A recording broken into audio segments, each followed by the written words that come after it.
Welcome back to another Habs Daily News. Today we have four different subjects. The first subject is about the NHL, the four new rules for the upcoming season. Following by the prospect leave the KHL. This is another big news today. Following by the NHL important date for the upcoming season. And then I finish with the Montreal Canadiens, an overview roster with the salary cap, and also the list of the waiver exam, not only for the upcoming season, but in the next couple years. So let's dive in about the new four rules in NHL. First, rule number 38.2, situation subject to coach challenge for a daily game if the puck is out of the ice. The situation is if ever the referee decides don't have any penalty if the puck deflects on the sick player's glass or board, the coach can challenge that situation. If the referee gave a 2 minute to the players, the coach cannot to challenge the play. This is a new rule 38.2. Rule number 2. Rule number 63.8. Line change following the net remove of the pig. What happening now is that if the goalie does it, that team cannot change the line. The past rule was only applied for the players. Now the goalie does it, that team cannot change the line. Rule number 76.4. It's about the face-off procedure centers. Following an icing in the past, only the defensive center could have one violation warning before he get a penalty. The offensive center now can have one violation warning before he get a penalty. This is the new rule of the 76.4. And finally, the last rule is about 75.3, an unsportsmanlike conduct for a player sitting on the board. They're going to have one warning for the team. Then if it's happening again, the team get a bench penalty. The reason behind that is because sometimes the players sit on the board, then they deflect the puck, and that create a whistle. This is the reason why they want the player can be stand up or sit on the bench. Honestly, the only big rule for me is the 38.2. The first one is about the situation challenging from the coach.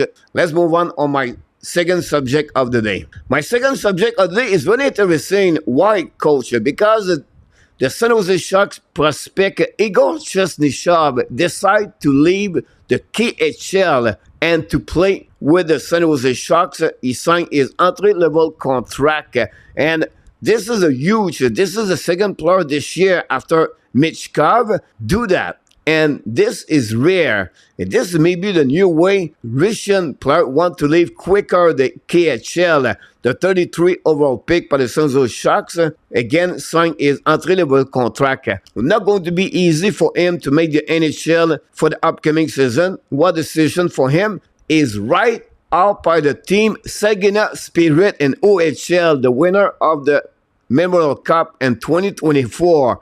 This is going to make that team again more stronger to repeat for the upcoming year. Chernyshov signed his entry-level contract with the San Jose Sharks, leave the KHL to play in North America. My next subject is about the important date in NHL for the upcoming season 2024 and 2025. First of all, the NHL showcase prior the main camp. Approximately around September 10, you're going to see the team start their showcase NHL. Montreal Canadiens have two back-to-back games on the weekend, September 14 and 15.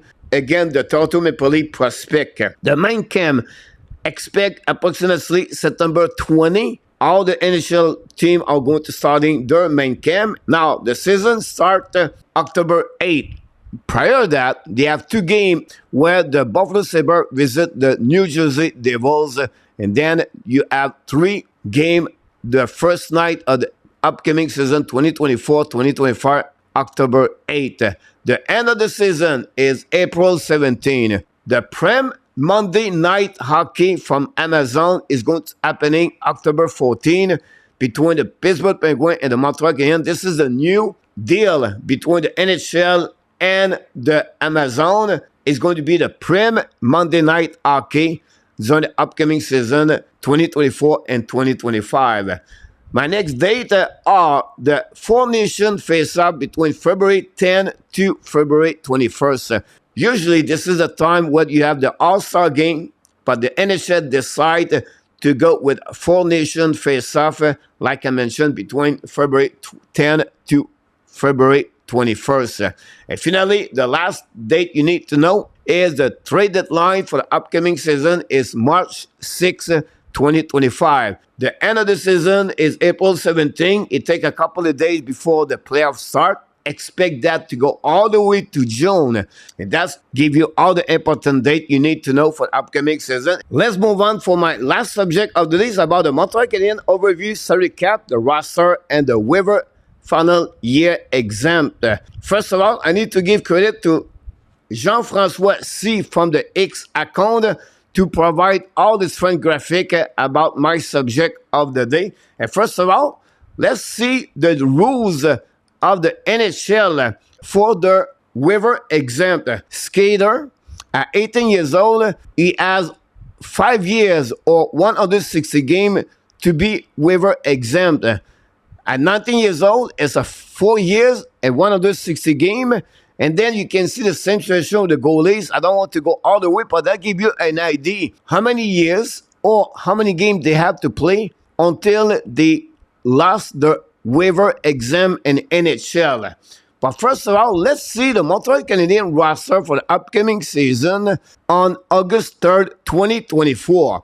They have 11 defense forward for the Montreal Canadiens projected for the upcoming season. They have 8 defensemen, including Lane Hudson. I exclude Joshua Roy or any other prospect with the Montreal Canadiens as a forward. They have 2 goaltenders, Montembeault and Primo.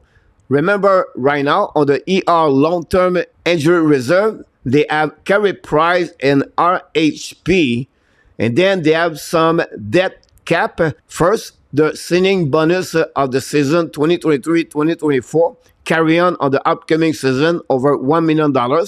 They still have to pay Jeff Petrie and Jake Allen for the upcoming season 1 more year. Petrie at 2.3 and then Jake Allen at $1.9 million.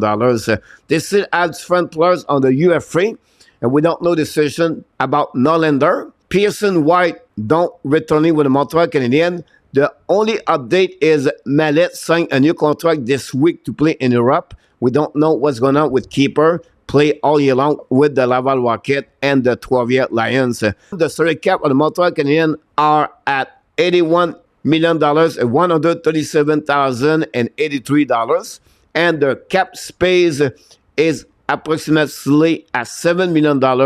At this moment, they have 21 players active. You need to add 2 more players, and that would affect the cap space. The good news for them, they still have Carey Price at long term, so they can apply an extra $10.5 million for the upcoming season for the Montreal Canadiens. Finally, I want to show to you the graphic of the Montreal Canadiens on the final year of the waiver exemption. And then I want to show to you also the number of the game remaining of the waiver exempt they have at this moment. First of all, Sakowski, Coley, Farrell, Henneman, Jacky, Trudeau, all those players apply for the final year waiver exemption 2024-2025. On the season 2025-2026, Jaden Strouble, Xavier Simoneau, Joshua Roy, Logan Mailloux, and Riley Kidney. Again, same situation, the number of the game remaining versus the final year waiver exemption. They have under the rules also the age of the players once they start in NHL. Finally, of the season 2026-2027, they have Luke Tuck, Lane Hudson, Owen Beck, Philippe Mazar,